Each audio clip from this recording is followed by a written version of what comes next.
Hello everyone, welcome to my channel. In this video I'm going to recap one of the horror, thriller film in 2022, titled Moloch. Before we get to the storyline, I like to wish everyone happy and great day. Without further review, let's get straight to the storyline. It was 1991, and a youthful Betriek was taking care of a house mouse that she had petted. Abruptly, she heard a few voices coming from the floor above. Someone had gone into the room where her grandma used to remain. Not long after that, she saw blood dribbling from the roof. It was a horrendous encounter for the kid, however she endured that evening some way or another. The film Moloch takes us 30 years ahead in time, where we see that Betriek currently resides with her little girl and guardians close to a peat lowland in a modest community in the Netherlands. A baffling individual, nicknamed as the Sack Man, was tracked down dead by the specialists and was probably uncovering the ground for reasons unknown. His dead body lay in the very pit that he had been digging. A gathering of archaeologists had likewise shown up in the city that very day, as they had tracked down a perfectly saved dead body of a lady. They accepted that the dead body was from the new past, taking into account it had hindered decay. However, that was not the situation. Jonas, the top of the group, who had a standing as being truly outstanding in his field, was significantly entertained at this disclosure. Betriek felt that she saw the Sack Man in her nursery. However, her dad told her that it was impractical as the man had passed on before that day. The following day, in the first part of the day, Relof, her dad, was battling with Jonas, as he accepted that someone from his archaeological group had intruded his premises. Jonas and Betriek turned out to be in the very bistro that evening, where they got an opportunity to talk and foster a bond. Jonas was drawn to the Dutch woman and needed to find out about her. Betriek enlightened him concerning the historical backdrop of her family, and how the people in the town felt that her entire ancestry was reviled. Her significant other, Neil, had passed on, leaving her with a girl named Hannah. Her grandma was killed by someone when she was exceptionally youthful, as displayed in the primary scene, and after that episode, her dad had turned into a drunkard. As of late, it was sorted out that her mom, Elsk, as well, experienced a disease of some sort or another. The specialists were of the assessment that it was an instance of natural injury that was currently showing actual side effects in her. They encouraged her to seek treatment, however Betriek's mom was resolved that she wouldn't. Odd things had been going on since Jonas and his group had found the protected body of a lady. One of the colleagues, Radu, broke into Betriek's home. Radu was continually saying sorry and saying that someone was causing him to make it happen. He out of nowhere gone after her mom. However, her dad showed up with impeccable timing and hit him on the head, making him oblivious. The police showed up at the house and took him to the clinic.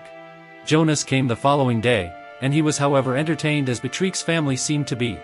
He failed to really see how a man who hadn't made the slightest effort in his entire life presently had the dauntlessness to follow through with something like this. Relof said that even the Pack Man showed a comparative standard of conduct. Betriek and Jonas meet a man whose child, named Mika, had kicked the bucket several days back. He had additionally been digging like the others. Mitch's dad says that he used to hear murmurs, and to that end he knew precisely where to dig. He discusses a lady named Helen and about an old stories that was some way or another connected to the passing of his kid. Jonas got to realize that Radu had dug in unambiguous regions and found the dead groups of 4 additional ladies, which were saved in similar design as the first they had found. The astounding reality was that each lady had her throat cut upward. Betriek had an uncanny experience with the child of Radu when she went to the clinic to finish her mom's exam. The small child came in the lift with her and said an expression, "Nu amurit." Later, she looked and found that it signified, "she never passed on," in the Romanian language. There was some association between the assortments of the ladies, found by Jonas, and what was occurring in Betriek's life. To comprehend what is happening completely, Jonas requested that his partner Sonia inform him seriously concerning the legend of 𝐸𝐾 and whether it has any association with the demise of individuals. The Dutch town had confidence in the fables of 𝐸𝐾 and frequently commended her as a courageous woman. Sonia enlightens Jonas, while at the same time, the kids in Betriek's school perform it in front of an audience. Ages ago, there used to be a detestable ruler named Walter.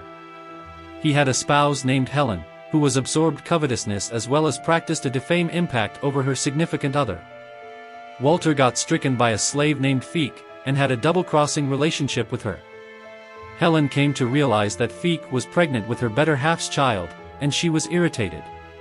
She needed to figure out how to cause the young lady to atone for her activities, however she never faulted her own better half for double-crossing her trust. She made a phony story where she told the town inhabitants that 𝐸𝐾𝐄 was a witch and had her significant other. She called her a fiendish sorceress and detained her. 𝐸𝐾𝐄 was devastated as she needed to pay for the transgressions that she hadn't committed. She began appealing to her god and requesting equity. Her requests were replied by an agnostic god named Moloch, the divine force of youngster penance. She made an arrangement with the barbarian god. She said that she would forfeit herself assuming he guaranteed that Helen would atone for exposing her to such mercilessness and misuse. Moloch concurred, however there was a trick. There was an expense for this revenge. Moloch would have a case on 𝐸𝐾𝐄's unborn youngster. He says that it is an enclosure of retribution, similar to a circle. He told her that set of experiences would continue to rehash the same thing, and the unborn ages would continue to pay the expense of the revenge. 𝐸𝐾𝐄 was so enwrapped in retribution that she consents to it, and cuts her own throat before Helen, getting away from her unfriendly destiny. Betriek had begun to figure out everything. The ones who were found in the dig were completely related and had a place with various times. They all had been moved by 𝐸𝐾𝐄 and eventually made the penance. The cycle rehashed the same thing at regular intervals, when Moloch came and guaranteed the groups of the replacements of 𝐸𝐾𝐄. The soul of Helen believed the replacements of 𝐸𝐾𝐄 should apologize and the actual replacements needed to forfeit their offsprings, on the grounds that 𝐸𝐾𝐄 claimed their body. 𝐁𝐄𝐄 was next, and for that reason she was having a wide range of actual issues. Betriek's family, 𝐸𝐾𝐄, and that large number of ladies who were killed had a place with a similar genealogy. Reloff had laid out the snare in his nursery when he saw every one of the dead ladies show up out of nowhere. He went after his own significant other, yet Betriek figured out how to hit him and free her mom. Afterward, her mom balanced Reloff from a noose and killed him. She tied Betriek and, before her, cut her throat, in this way forfeiting her life and permitting the Moloch to guarantee the following lady in line, i.e., Betriek. Jonas arrived at the house, detached the ropes to which Betriek was tied, and caused her to rejoin with Hannah, who had been concealing in the storeroom till now. It seemed like the destruction had finished that evening, yet it was not really. A couple of days after the fact, Jonas returned to the town and met Betriek. He offered her and Hannah to move in with him, however Betriek courteously declined the proposition.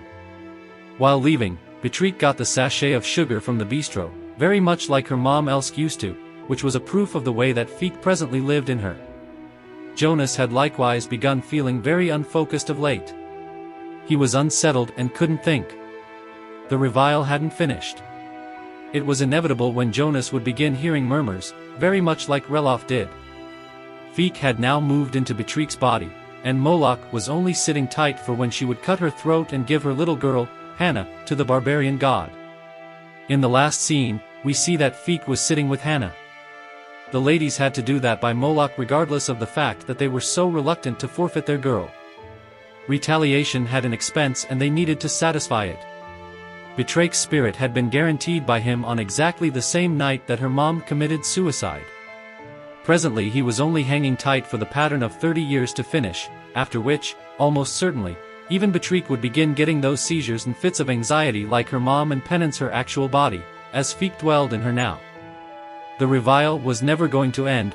𝐸𝐾𝐄 could possess constantly the collections of the ladies, and making the penance according to her arrangement with the rapscallion god. Moloch remained by everything he had said to 𝐸𝐾𝐄, she would need to follow through on a gigantic cost for retaliation. Okay guys, that's all the recap of Moloch 2022. Thanks for watching, see you again the next video.